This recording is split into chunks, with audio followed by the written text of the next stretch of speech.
Speaking of the choices at the top of the ballot, who do you plan to vote for and who are you supporting in the presidential race?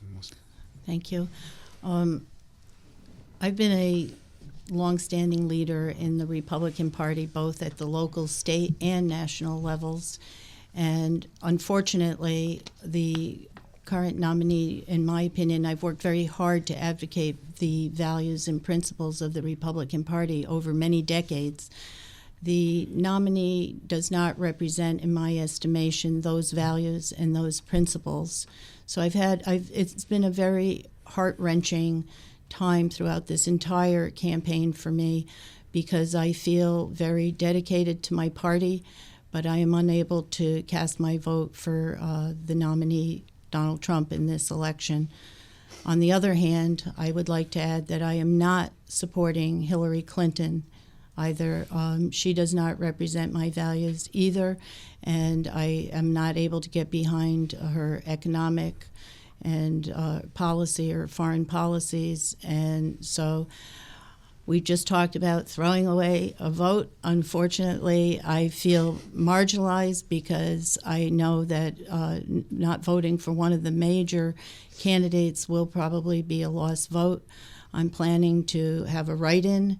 I'm still thinking about it. I'm leaning toward Paul Ryan at the moment. But again, I'd like to just say that I'm a loyal Republican. I'll continue to fight. I think that the hundreds of votes that I've cast over this past term in the legislature should overshadow the one vote that I may cast for the presidency. A lot of the work that needs to be done here on the state takes place at the local and the state level. Thank you. Thank you. And Ms. Shaw? I am not in a precarious position. I am proud to support my party's presidential nominee, Dr. Jill Stein, who has been an active political voice for those who are disenfranchised. I feel like she is the only true feminist in the race. I feel that she is the only one who can bring us to a place of peace and who can address properly the climate issues facing us. She's the only true progressive in the race, and that is why I am proud to support her.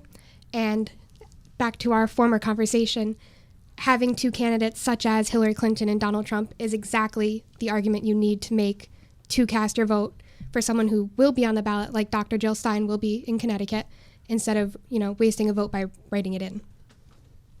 And Sharon Palmer. Well, as you might surmise, I will be voting for Hillary Clinton.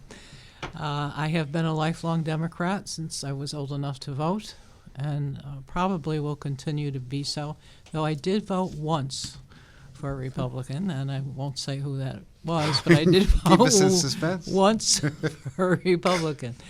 I think the two-party system works. We're not, as I said earlier, ready for a third party.